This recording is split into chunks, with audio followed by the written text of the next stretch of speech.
We know that money amplifies who you are. So if you're in your heart an evil, bad person, money's probably going to amplify that. But money itself is not the fault. It's not money's fault that you are unhappy. It's your fault. We have to take ownership. So I talk about money being this great thing that can amplify all great parts of your life, right? So it's about rekindling a relationship with money.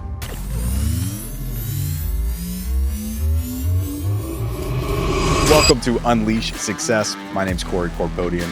Today we have Lloyd James Ross, who is a lawyer turned financial educator and author. His new book coming out is Become Time Rich: How to Stop Being Busy and Start Getting Wealthy. Lloyd, thanks for coming on the show. Thanks for having me, Corey. Super excited to be here. You know, I didn't mention this before we started this interview, but it's interesting. You're a lawyer turned financial educator and author. I'm actually an orthodontist, originally trained. Really? And I say turned entrepreneur, podcaster, speaker. Cool. So it just, There you go. Well, when we were younger, it's not like you had this opportunity to say, I wanted to grow up and be a podcaster. It didn't exist. Right. So different. It's crazy. Like kids nowadays, like, what do you want to be when you grow up? I want to be a YouTuber. YouTuber. Yeah. What? Wow. I know. We're crazy. There you go. So walk us through your journey, right? That's kind of an interesting lane. You know, I know lawyers do a lot of different stuff, but you finished law school. And how did you get into financial education? Yeah, interesting, isn't it? Oh, God, I had this misspent youth at university. In those days, you just had to go to university to there was a pathway. You either get a trade or you went to university. That was the two options. There was nothing really else. But I think if there was an entrepreneurship school of some sort, I would have gone there, but it just didn't exist really. And so I went to university, did a couple of degrees, and then I did law. So I did a postgrad Juris Doctor, became a lawyer, like admitted Supreme Court, and then I did my articles with a guy, and it was so boring. I did like land law, and I was just like, oh my God, I've got a personality clash with this. This is going to suck for the next however many years.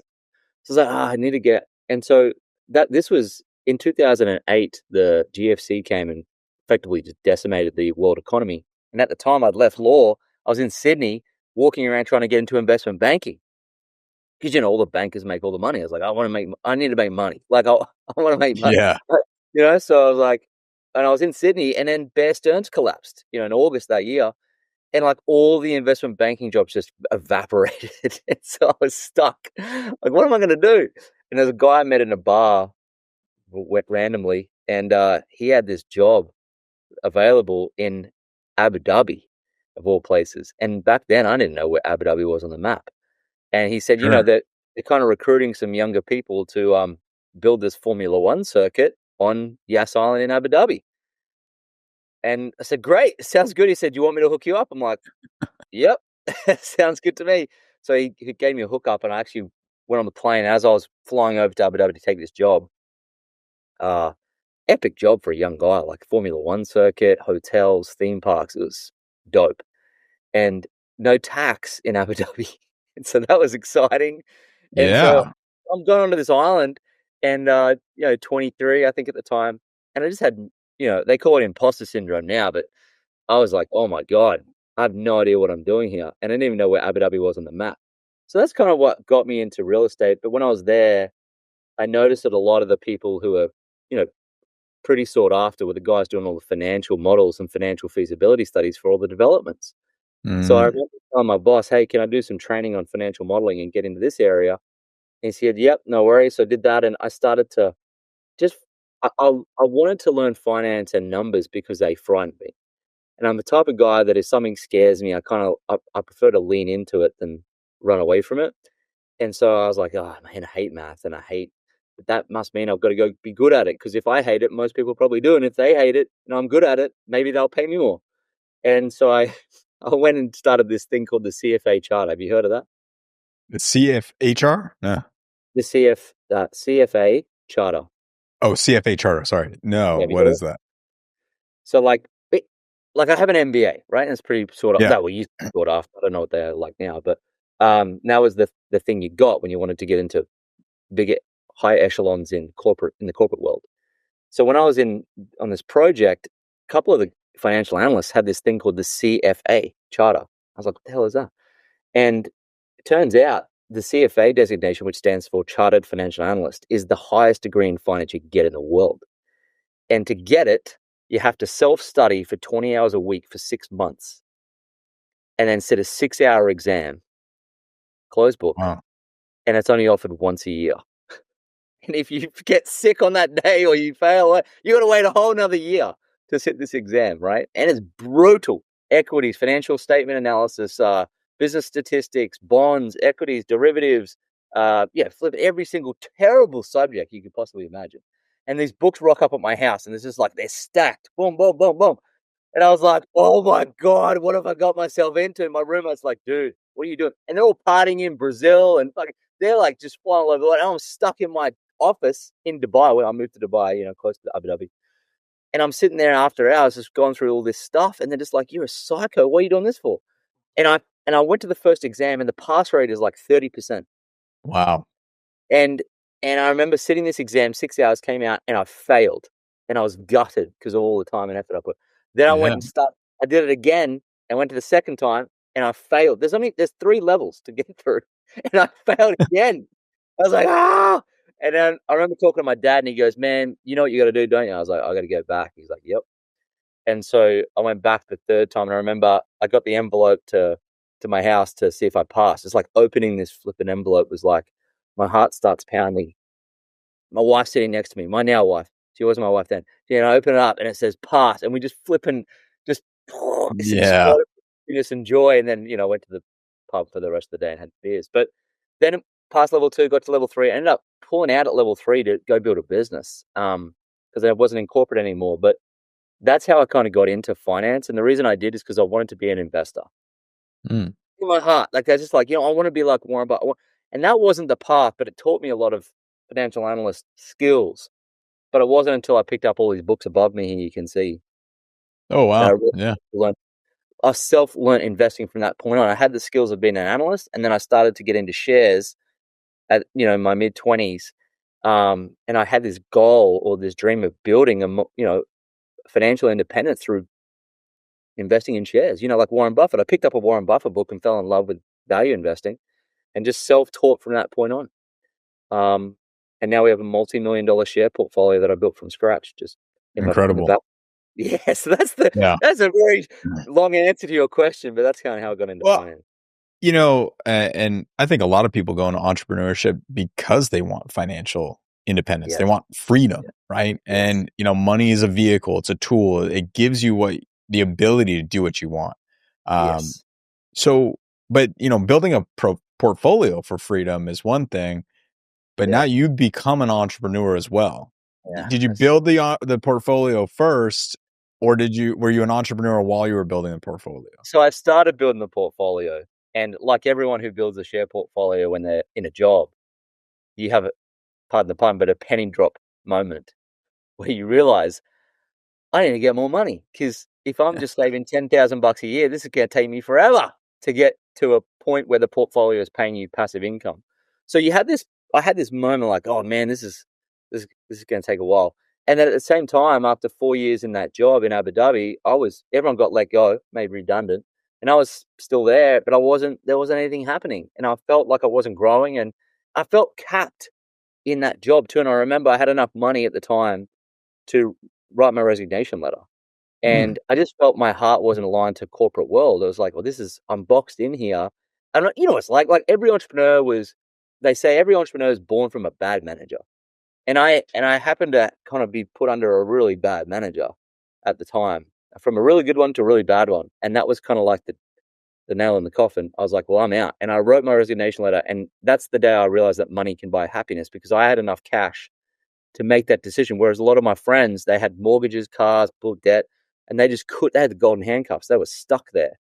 And so that's where I was like, well, money can do these things because I'm making my own decision here. Boom. And the head supervisor got my resignation letter and went, Lloyd, I'm shocked. I was like, really? Kind of sucks here. You guys don't know what you're doing. You're a bunch of muppets. What the heck? I'm out. And so that's when I left and got into real estate business with my dad. And that's really what started my entrepreneurial journey, I think, at that point. But I definitely had a desire to make more money to get my portfolio to a point where I had absolute freedom, because I just didn't like working.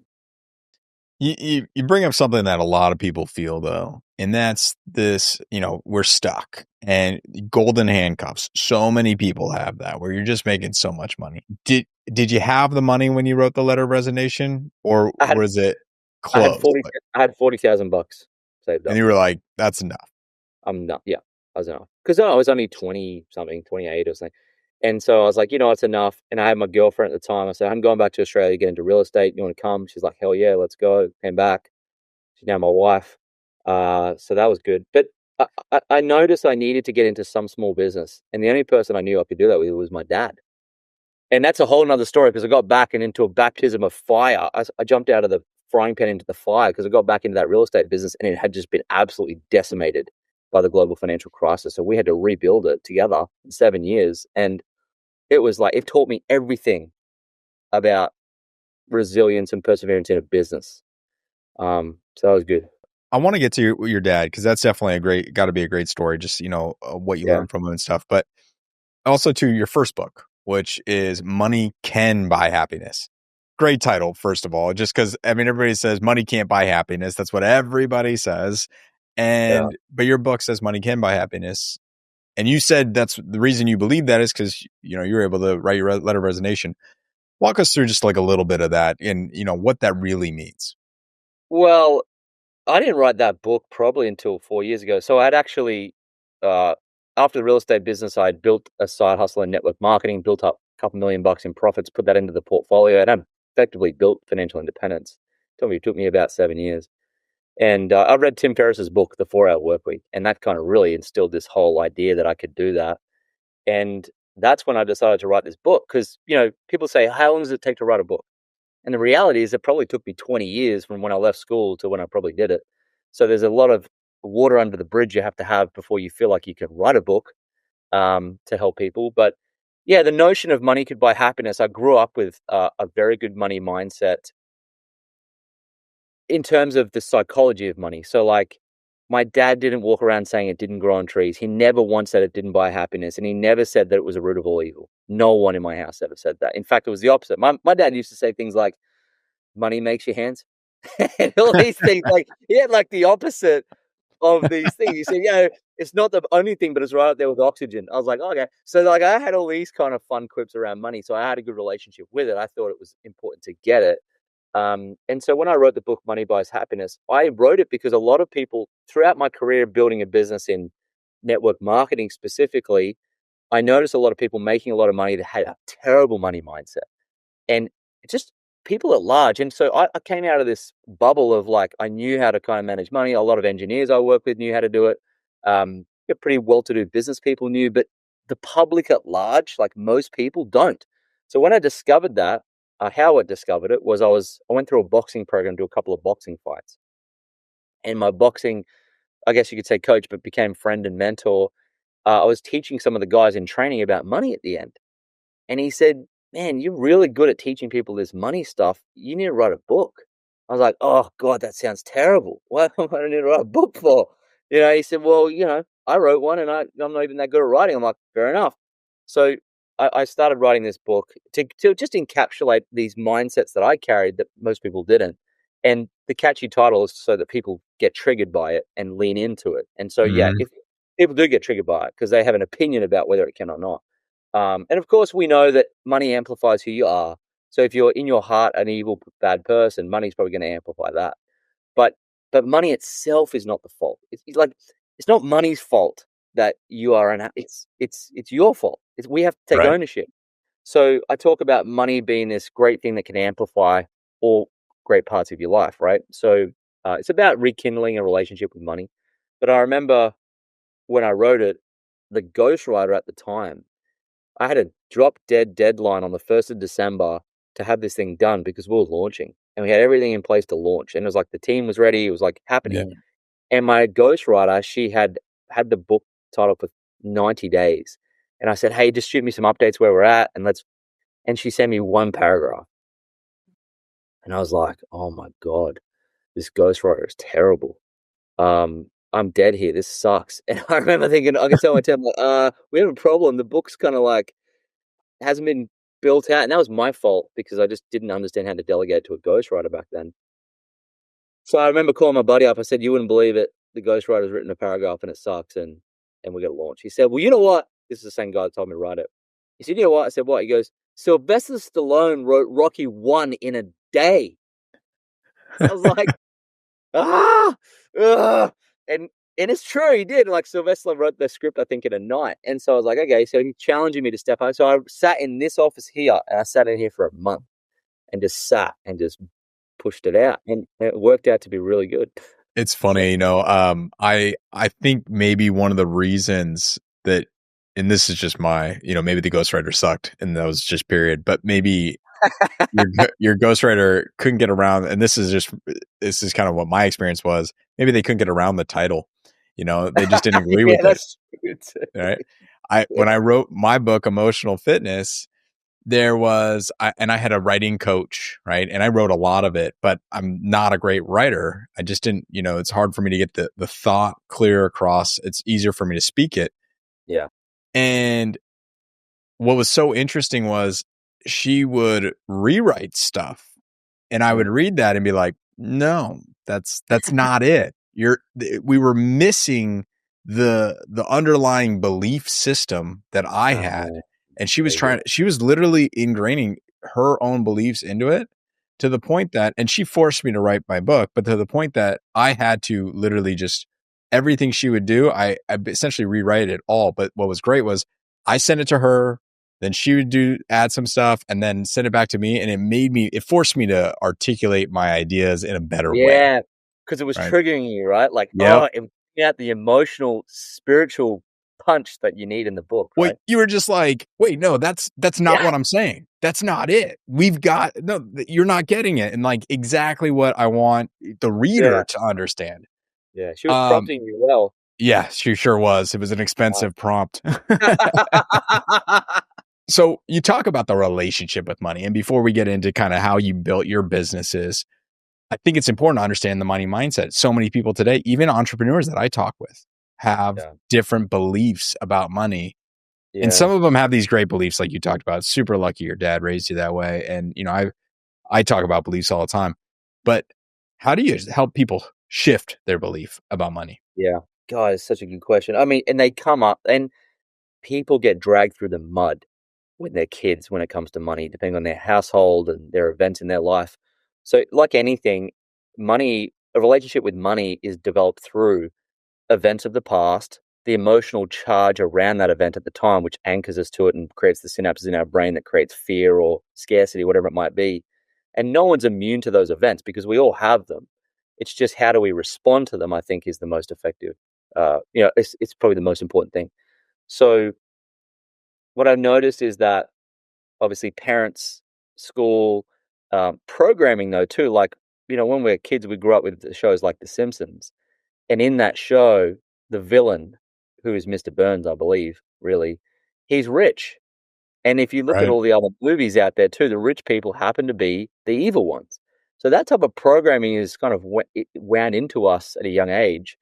And it couldn't be more opposite when you grow up. You actually, wealthy people are super kind. And the ones I know are super kind, super nice, and they give a lot. That's why they have so much money. Without a doubt, you can still find evil people with money. But so we have to think about these programs in our head. And what I learned from people who were telling me the opposite of, money is not the be all and end all, and they don't have a great relationship with it. They would tell me that I said to them, what's the story you tell yourself with money? Because money is a story we tell ourselves. Mm-hmm. And they would tell me this story. And I would say to them, well, where did you formulate that story? And they said, well, I inherited that story. I said, well, it's not yours, is it? They said, no. I said, well, if you inherited it, where did that come from? And they said, well, it's probably inherited before then and before then. So you get a lot of generational money wounds that are passed down through speaking and thoughts and modeling, right? And so I said, the interesting thing about stories is that they're made up. They're all made up. And they say, oh, that's true. I said, so if it's made up, if this poor money story is made up, is it fair to say you can make up a new one if it's fabricated? And they say, well, yeah. I said, well, if you were going to make up one that's going to serve you the best, what would it look like? What would it sound like? And they would speak this money story to me. I said, well, would it be okay if you adopted that money story today? And it's this awakening that kind of happens. Like, I didn't know I could do that. Well, you crafted and fabricated a story that was fake anyway. It just sucked. Why can't you create a new one? And part of that process is to what feels like lying to yourself. Mm. You know, you basically got to lie to your brain for a while to actually then craft this new story. But what I've seen a lot of my students do when they do that is they then start to they kick into gear their reticular activating system and their RAS. And because of this new money story they've developed, even though it's a lie to them, they start to identify things in their environment that are actually opportunities for money creation because they've told themselves this new story. So inadvertently, it's like going to the clairvoyant. Mind reader. Yeah. Yeah, The the tarot yeah. reader, Tarot right? So you reader. go, Yeah. and the reason those people work is because what they're doing is instilling new stories into you, and you leave the tarot reading or the clairvoyance meeting thinking of that thing, and you spot it. So that's why they come true, because our brain is looking for it, and so that's what happens with money. If you then shift your story and you're starting to believe it, look for it, respect it, love it, like want it, like and feel like you deserve it. You know, you're worthy of it, obviously, as well. So these, and all of a sudden, bang, bang, bang, bang, bang. You see, I've got a guy. He's come into my weekly program every week for 2 years, and he comes in every week. Lloyd, I found more money, and what I mean by that is like my power bill. They gave me a discount. I got a new policy, and I've saved Okay. money there. You know what I mean? Like it's just little. But that would have happened for him before because he wasn't allowing it to come into his life because the story was shutting it out. You know, it's interesting though. It's it is. I understand the woo woo ness of it all, but at the same time, when people their belief systems are so powerful, and I talk about the placebo effect all the time. You're telling me you can lower your blood pressure by taking a fake pill, like literally nothing, and you can lower your blood pressure because you believed it to be so. Yes. And talk about the reticular activating system. All you got to do if anytime you buy get a new car, a new outfit, new whatever, all of a sudden you Yeah. start seeing it everywhere. Is Yeah. it Everyone. suddenly that everybody else bought the same thing? No, it's just that you focus on it, you're paying attention to it, and your mind says, "Yep, there it is." Right. So, was your dad always an entrepreneur in real estate? Yeah, he's got a gnarly story. Yeah, lost his dad when he was 8, and so in a car Hmm, accident. It was just super tough. sad. Yeah, and so grew up quickly, uh, and left school in grade 10. So like back then, you know, you would leave school in grade 10 and then get a trade. That's what would happen. So he got a plant mechanic trade, diesel fitting, and and he had a personality clash with that. He's like me, not really handy or crafty, like, but grew up poor. And he noticed that a lot of people doing well in the country town that he lived in at the age of about 21, he realized that they were driving the nice cars, living in the nice houses. And in those days, it was the insurance salespeople that were doing those things. So he kind of picked up on that and he went and door knocked the insurance office at a young age and just kept going back until they gave him a job. He was pumping gas. And so got this job in life insurance. And he went out and he would start just going out to people and selling them life insurance policies face to face to schools, police stations, the railroad. And he'd get up early, get in his car and go around and sell. And he became the number one insurance agent in the country at the age of 25. Wow. And he, like, some of the stories are insane. Like, he went up one week, someone challenged him in the industry to write 100 face-to-face sales, like insurance policy sales, 100 in a week. And so he went out and did it, and he'd get up early Wow. morning, go to bed late, and for 3 days he didn't sleep. And so he wrote 100 insurance policies in a week. So back then, in the 80s, he was making like $1.8 million bonuses. Whoa. That's insane. Yeah, absolutely insane. Like, so that high flying kind of life for him put him in the top echelons of the people in the world in insurance, and he was making so much money. And so that's kind of where his life went, and that's why he had a good relationship with it, perhaps. I'm curious to know for you, like how seeing your dad and his story and his success with money, how did that influence you as you started your journey?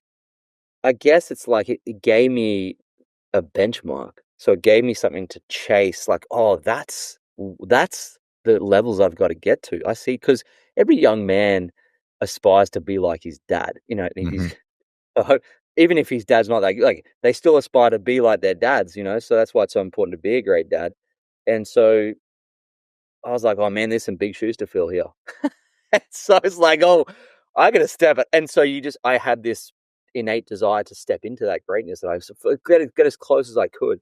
So I think it gave me a benchmark or a target to aspire to be like. And I learned a lot of things watching him too. I think I was always trying to be around him. My siblings, not so much, but I went out of my way to be around him as much as I could, which included being around the bars and smoking dens that he lived. Like, he smokes and drinks, he's old school. So I was Yeah. like, I'm in the cancer box as much as I can be to learn from him. And, those things helped me a lot, but definitely I was around money at a young age, uh, which helped. And then we didn't have money. So he went Hmm. through this gnarly process of he lost it all and then gained it all and lost it all and gained it all. So there's this crazy journey of entrepreneurship in his life. But here's what I learned. I think he learned to make money so well. His skills of making money, which is about how he is with people, was so deeply ingrained in him. He didn't care about the money because he just could make it. And I Hmm. think you see that in certain celebrities and so forth, that they don't have a great skill set in growing money because they can just make it again. And I think that was in him, and I think it still is to this day. He's 68. I just don't think he cares. He just makes it anytime he wants. That's So incredible. it is. And so I guess that's.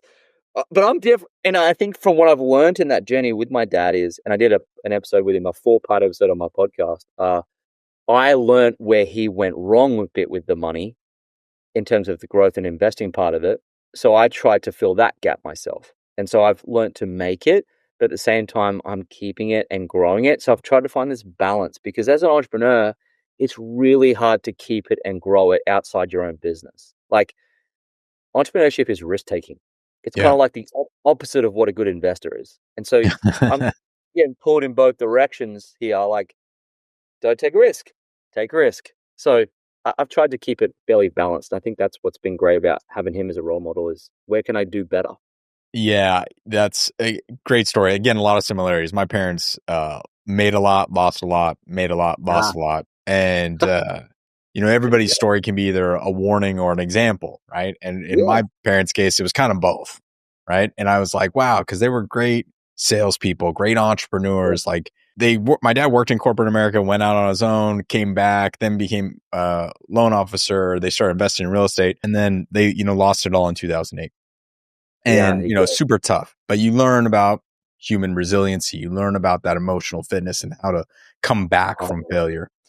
yes, But it's funny because similar to you, it is easier to make money in your own business, but to get it to grow, to keep it, right? It sometimes I say this, I feel like I'm a funnel for money. It just comes in and goes out, and I'm like, what is going on right now? But yeah, it's a completely different mindset. I even talk to like my family and my sisters and, my parents still. And sometimes I'm just like, oh, I just got to save, but because I'm still building that financial independence. Like, I say that, of course, if I just were to sell everything and move to an affordable place to live, I probably would be financially free, right? It's just, sometimes lifestyle and where you live matter. yeah. That's But, true. you know, going back to like just the entrepreneur journey. So you join your dad, you guys are doing Mm, real estate together, you're growing your business. At what point did you get out of real estate and yeah. get into really becoming the educator and author that you are today? And like, how did you formulate that business in your head? Why did you start that? I couldn't have planned it. I mean, you make plans and God laughs. So it's like, you could make the greatest plans, and I mean, my life is just one thing to another until now, because I was like Gary Vee says, 99% happy. So I left corporate because I was 99% happy. And in real estate with my dad, what was great about that was we rekindled and rebuilt a real estate business basically that got decimated. Like, we got locked out of our office one day, non-payment of rent, and we are walking around looking for a new office, and it started to rain on us. Wow. And I was like, oh yeah, this is pretty sucky. This is at the bottom. So we rebuilt it effectively back up. We bootstrapped it together.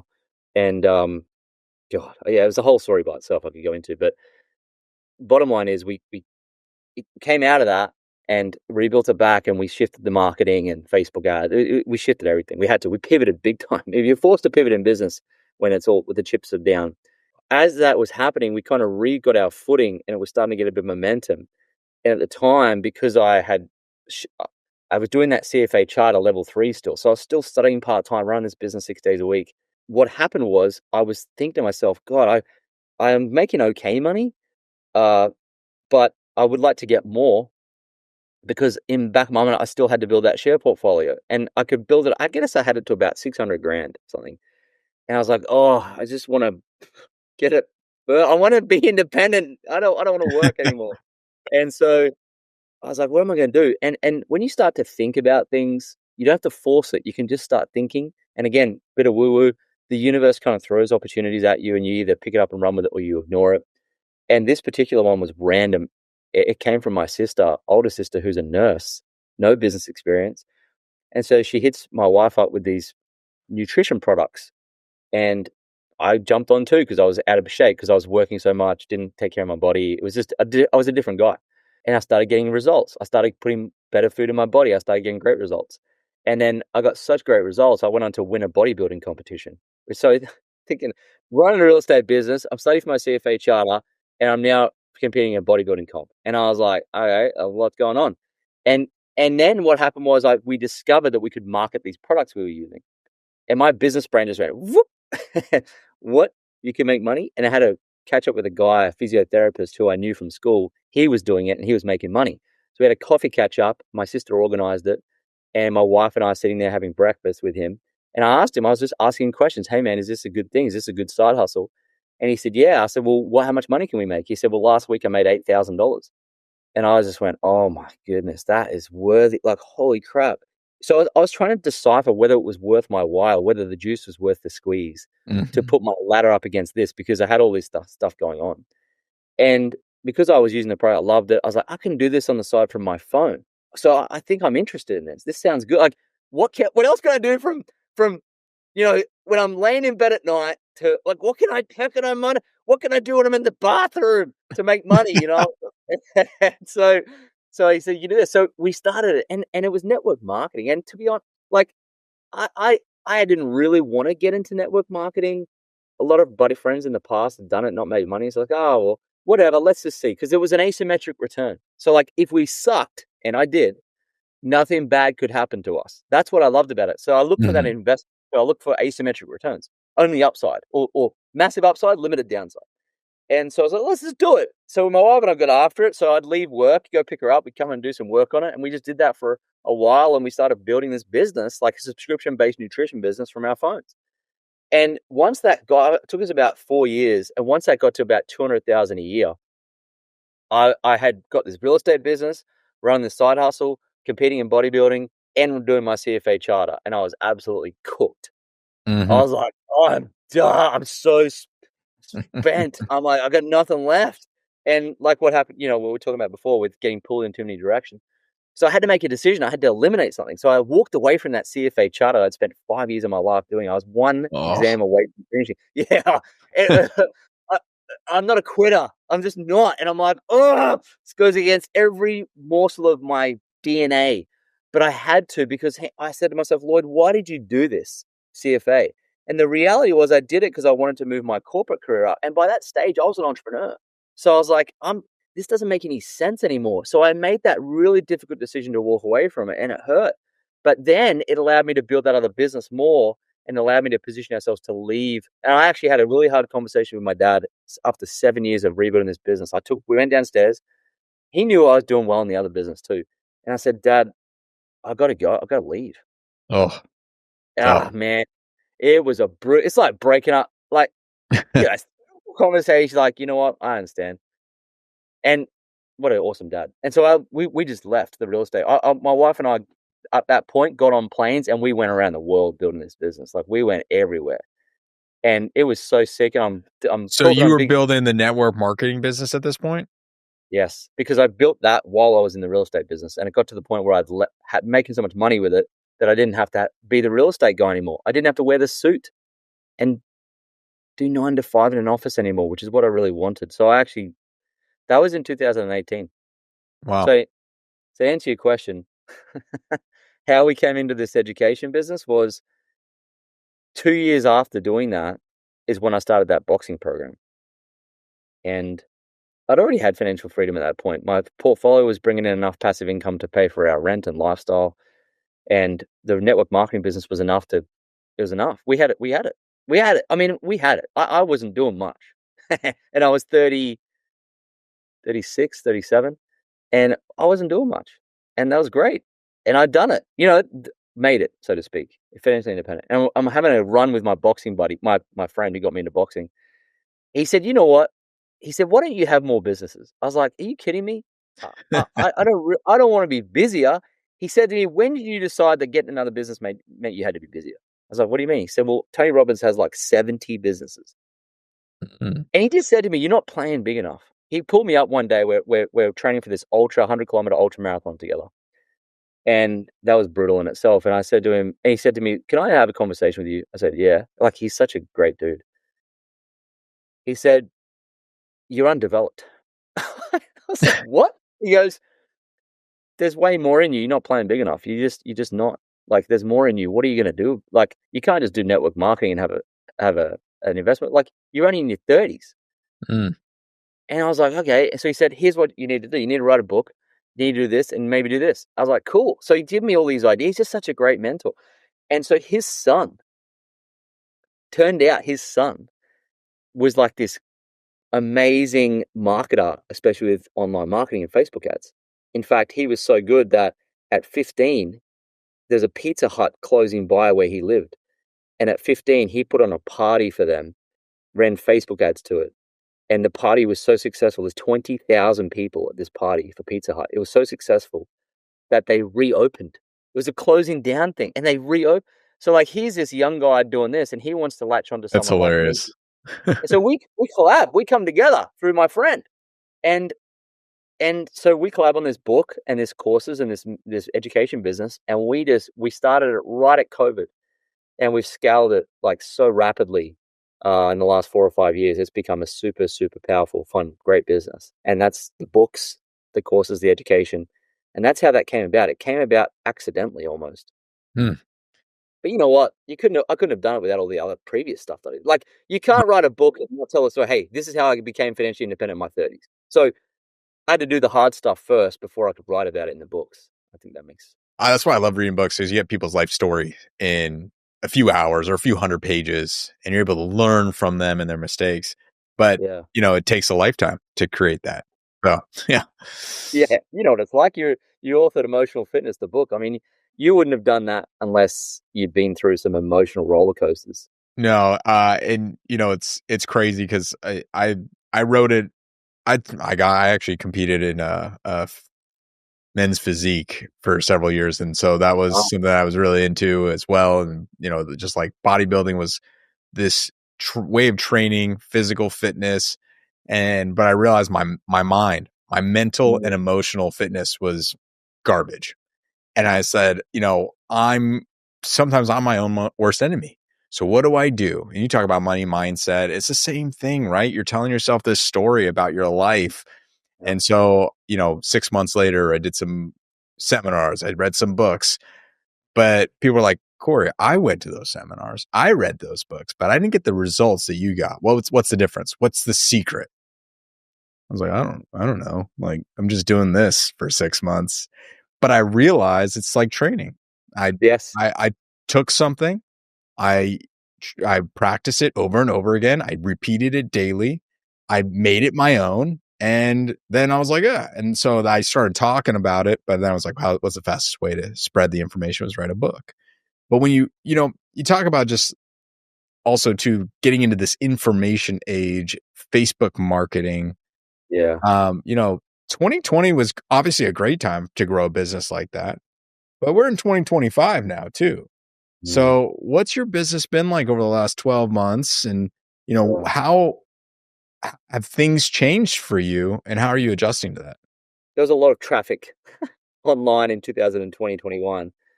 And the investment world also blew up. So I was getting a lot of attention based on the fact that people started looking into shares for the first time, and that's what I teach in some of my stuff.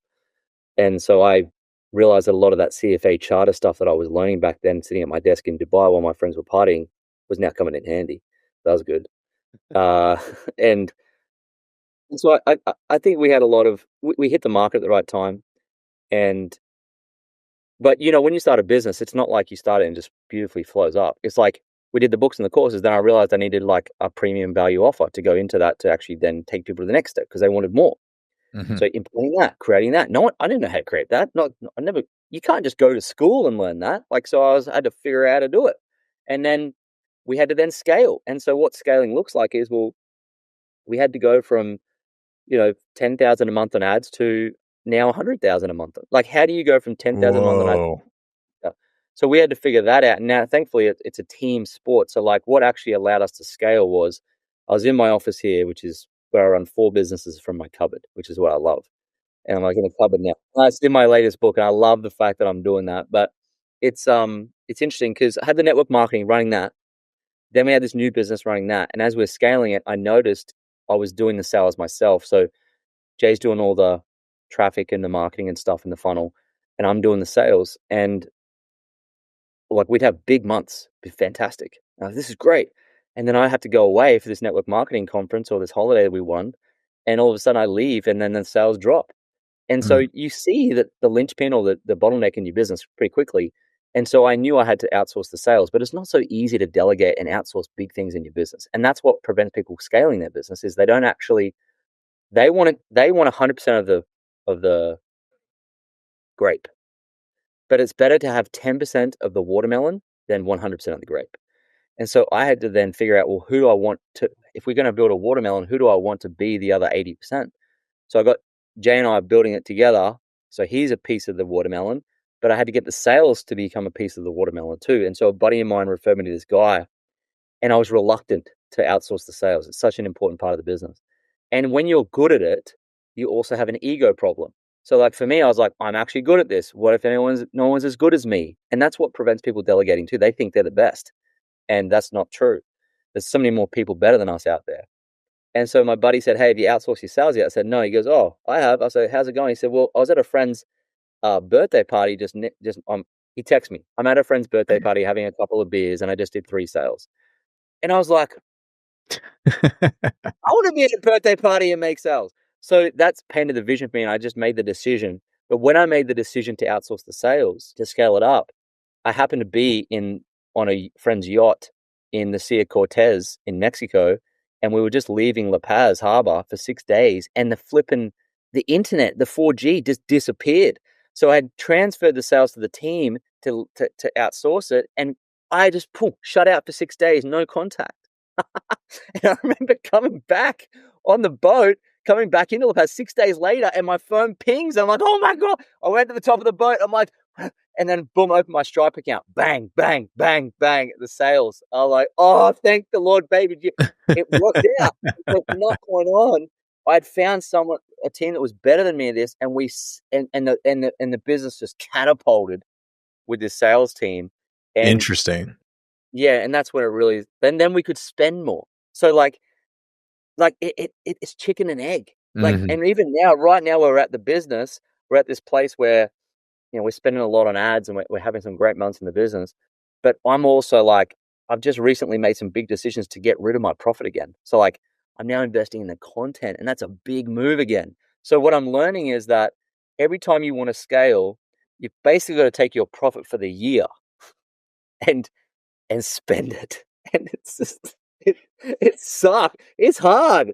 But that's what you do, and so I guess that's how, so to answer your question, I keep going on these tangents, but it's been a scaling challenge for 5 years. We're in our 5th year now, and we've made some great profits as well at the same time. So we've scaled profitably, and I think that's an important thing to understand. Like, we've scaled profitably. I haven't just gone revenue. It's been okay, profit, take some tab, add it to the portfolio. Like, I've been a very balancing act, and I've been very slow to scale, but it's been better for the company and the business to do it because we've worked out all our kinks. Because when you scale, people don't realize this, but you scale your problems as well as your successes. So if there's some kinks in the business and you're hitting the accelerator, you'll certainly find out very quickly that you've got big problems in your business. So you don't want to scale too fast because of that. But now we're at a point where I'm like, okay, now we've got to do this. So network marketing is running, that's running. And because of the success of that second business, I've got an events business with a business partner, a guy actually who I refer you to. You should come on the show. He's awesome. He would be a great guest. Awesome. And he's scaling his business. We're building this events business together. So that's a third business. And then I had a buddy of mine come to me and go, Lloyd, I need some help with a real estate deal. And he comes to me, had a coffee, and I'm kind of like at my end. I'm cooked again. I'm like, I've got enough going on. And he said to me, I want you to look at this real estate deal. I said, okay, I'll look at it. And I said, it's crap. He said, oh, what am I going to do? I said, well, why are you, real estate's so heavy duty. Why don't you get into like buying businesses? He said, what do you mean? I said, why don't you buy a laundromat? He's like, really? I'm like, yeah. He goes, well, I don't really have the resources. I'm like, I've got resources. He said, okay. I said, you find it, I'll buy it. We're going to be a partnership. Done. And I went off to another meeting after that. He said, I found one. I was like, oh shit. I shook his hand at the down. Like, if you find one, I'll go and bet. And I shook his hand, and I'm not the type of person that goes back on my word. So I was like, So now I'm trying to buy this laundromat business with the bank at the same time. And this has all happened in the last few years. And so now that's what makes up the 4 businesses. But what's been great about this journey of building these multiple businesses when I didn't really have to, is that it taught me how to really manage my time, like really manage it. And I look back at my life and think, God, Lloyd, what were the secrets to this time management that you've been able to develop that's allowed you to scale these things and not cook yourself or go insane or lose money and so that's what prompted me to write the. Oh, come on! You got to give us some secrets. We can't. I'll send everybody to the book, but we got to get at least one secret to the time. Well, it's funny because you think to yourself. I'm thinking to myself now, like, how did I ever have room to write another book while all this is going on? But that's why I wrote the book, because I'm like, Lloyd, here's your chance to show people that you can't just tell people you're busy. That's not an excuse anymore. So, like, yes, this is all going on, but why can't you write another book? And so what happened was I watched Alex Hormozi's book launch like a year ago, whenever it was. It was huge. And my wife and I watched it. And I remember watching it, turning to her, and I said, he's so good, it makes you want to quit, doesn't it? And she laughed. And I said to my business partner, man, I can do this. Like, what he's doing, I've got it in me. I can do it. And so, like, let's write another book. And it's all about time. And it's called Become Time Rich. And let's write it and let's launch it. He's like, yeah, let's go. Let's fight. And he's so cool. He's like, let's do it. And then what we learned over time was, like, if you have a great business already, the worst thing you can do is kind of create a product and chuck it in there and put a spoke in the wheels and just cook it. Because I knew if we had to self-publish that the same way, it would have taken his attention away from the whole business. So I had to make a decision, like, oh shit, we can't even launch this thing. And I worked with David Goggins' book team and Naval Ravikant's book team. That's who helped me with the book, right? Okay, and so they wrote Goggins' book and then Naval's book and Dan Sullivan's books too, the initial ones. They wrote them. And so I engaged my business partner found it, and we engaged them. So, like, I want the best. I want to go for bestsellers. So I want to work with the best. So we're, spend the money doing it, and it gets this beautiful. I don't have the prototype. Used to be around, and I have this beautiful book. It looks so good. And then I'm like, shivers, we can't launch this because this will kill our team. I'll take my attention of the team away from what's working into something that's not proven. Unknown, right? So I'm like, oh my God. So I'm speaking at this event. My buddy who I'll refer you to come on the show, he's got this epic event, right? It's 400 or 500 people. It's called Dreamfest. And I'm speaking at it. I speak there every year. And I'm going there and I'm in the back room and I've got my book in my bag. And my wife's super clever. She's like the intuition in our business and our team. She's amazing. She said, hey, you need to talk to Dane Walker. He's just launched a book and got it published. And he's a big guy. He'd be a good guest as well. I'll refer you to him as well. And love it. Big brand guy here, huge. He's worked with all the biggest. And he's in the green room. He's a speaking as well. And I didn't know him that well. I go, hey, Dane, how you going? Good. Hey, how's your book going, man? I heard you launched a book. Yeah, it's going good. Da-da-da. I said, oh, it got published. He goes, yeah. I said, oh, who are this? Oh, this company, Wiley & Sons, big publisher. I was like, cool. And I said, I've got my new book. He's like, oh, give us a look. So I pulled it out of my bag and gave it to him. It was all done. It was like done. He goes, man, this is awesome. Do you want a hookup? I was like, yes. Yes. Yes, please. And so I followed him. He gave me the hookup because could you get a book published? It's not easy getting a book published. So I was like, okay, I had it there. No. I had all this money spent on it, and I was sitting there like, oh, I need to launch it. So then I went and got a deal. Like within 2 weeks, we had a deal, and now we're launching on the 28th of May, and you can pre-order on Amazon now. But I'm going to do a Hormozy online launch. It's going to be dope. It's going to be big and fun and exciting. So that book, inside it, is the 4 laws that I feel like I've applied to be able to do those things, plus write the book at the worst time possible. And I think that's why I love it so much, because it's a real life example of how the heck is it possible to do this, you know? Incredible. Also, Alex Hormozy is just, I mean, phenomenal marketing strategy. So like, yeah, and honestly, really replicatable, right? Like you can repeat what he does and it's not hard. You just got to do it. So Yeah. excited for the launch, but I'm going to have to hold you to it. I got to know like what is one thing you do to help with your time management? You know, run 4 companies, writing a book. Yeah. What's one little secret you can share with everybody? Yeah, the secret to it is this one word that people don't understand that leads to wealth creation. And people know about compound interest, right? Like if you say to someone the compound effect, Darren Hardy, or compound interest and Warren Buffett, and compound interest, Einstein called it the 8th wonder of the world. And what I discovered through the likes of Dan Sullivan and building these businesses and so forth is the 9th wonder of the world is leverage. And leverage is like the unspoken secret of wealth creation. And what I mean by that are and Naval talks about it in his book too, the 3 types, which is systems leverage, people leverage, systems leverage, and capital leverage. And you've got these 3 levers that you can pull. And what allowed me to do all those things at the same time was the fact that I wasn't doing it myself. And I would say when it comes to people leverage, Dan Martell talks about it in his book, Buy Back Your Time, but it's like pulling that lever of getting someone to do the work for you. And it's finding, most people get stuck with, how do I do this? And that's the wrong question. And it's, who can do this for me? And in just the mindset shift of what that requires is just so difficult for most people, because they can't relinquish control. They're just so attached to owning it, because the paradigm or program they grow up with is, you want a job done right, you got to do it yourself. Yep. And pull up your sleeves and all that stuff. And that's programming. And that's what prevents people building wealth. So pulling the people leverage one is the first step. And the biggest one I found with that worked the best by far, it moves you the fastest, is partnerships.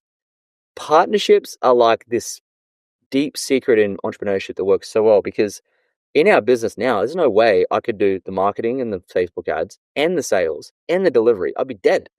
So you got to bring on good quality partners that share in the profits and who are independently run. So they run independently, but you work as a team. And that's how you actually scale fast. It's partnerships. And so even with the laundromat business, it's a partnership. My partner's doing all that stuff. I'm doing this stuff. In the events business more, it's a partnership. In the book, it was a partnership with Scribe. In my network marketing, everything I've got is partnership based. So the people leverage tool is the one to pull, but the partnership one is the potent one to pull. So find a partner in what you're doing and you will scale way faster. And of course, once you've done that, you add on systems to alleviate automate things to get rid of that mundane day-to-day stuff. Lloyd, I often talk about the Pareto principle. I'm sure you're familiar with the 80-20 rule. 80% of our results come from 20% of our actions. But the key is knowing which actions to take. Talked about a lot of different stuff. What do you think? What do you think has been kind of like just like one thing that you do consistently that separates you and allows you to get these massive results? What separates me is a couple of things. My desire never to go back to 9 to 5. So I'm driven by an away energy. Like I just don't want to go there. And that's fine. That works for me. My ability to do things quickly and get market feedback without getting too hurt by it. So like, I'll give you an example. One of my goals this year was to bake sticky banana bread, and I suck at baking. I'm not craftsman. I hate the kitchen. I don't like cooking. Yes. So I said, well, if I hate all those things, I'm not good at it. How can I create and bake the most sticky banana bread? And I gave this goal to my family. And so they held me accountable. And just on 2 days ago, I baked batch number 9, and it was sticky and it was beautiful. And the reason I did that is because I was able to bake them quickly and test them and get feedback immediately from it and from other people, and deploy that again fast. And that's what I do in business. So I'm able to find the main bottleneck in the business that's preventing us from scaling. and I throw people at it and money at it quickly, and we see if it worked or not. And if it didn't work, I cut it fast and then move on to the next one. And I think it's that ability to be agnostic about not emotional about the feedback. And I guess that's what makes Alex Hormozi so good too. He seems to be even less emotional about it than me. He is way less emotional about it. And that's a really important skill. So true and so hard to do though, right? As an entrepreneur, you built this, you did it all. It's your baby. Like everybody talks about your business like it's your baby. And I had my first kid 2 years ago, and it's true. Like I still talk about my businesses like they're my baby, but like the love you have for a kid, that's how attached emotionally we are to it sometimes. But I was talking to some friends about different types of entrepreneurs, right? And some of them want to be the creative entrepreneur. They want to create something and make it like just this beautiful piece of art or whatever, however they do it in business. And then other entrepreneurs just want to make money. I used to think I was a creative. The second one. Yeah, I used to think I was a creative entrepreneur. I was like, I want to like build this podcast and write a book and like, I'm going to do this really cool whole system. And no, at the end of the day, I just really care about making money because to me, that's what the game of entrepreneurship is about. They're like, and it to an extent, right? In business, the business survives and thrives if you make money. If you're not making money, you're not playing the game of business right. And so it's interesting though, because I talk to other entrepreneurs like yourself who have achieved that financial freedom, but still keep going. And it's like, why? So I want to ask you, what motivates you to keep going, even though you've achieved your financial freedom? Well, sadly, what happened during COVID, it's a great question though. During COVID, inflation came and made our $100,000 worth $50,000. And it wasn't 5% inflation. It was like 20%. Oh, inflation. Yeah. Horrible. It like McDonald's now is double. Like so what happened was our multi-million-dollar portfolio, whilst it's still that, it's not the same buying power anymore. So really what happened in that time frame is we all got a lot poorer. Pound for pound in our money. So I'm probably not at the position where I'm like, I want to take my foot off the gas because yes, we could live and be independent free without working for sure. But I want to get miles ahead of it. Like I want to be so far ahead of it because I'm only 41. So I'm got plenty of gas. I don't want to retire.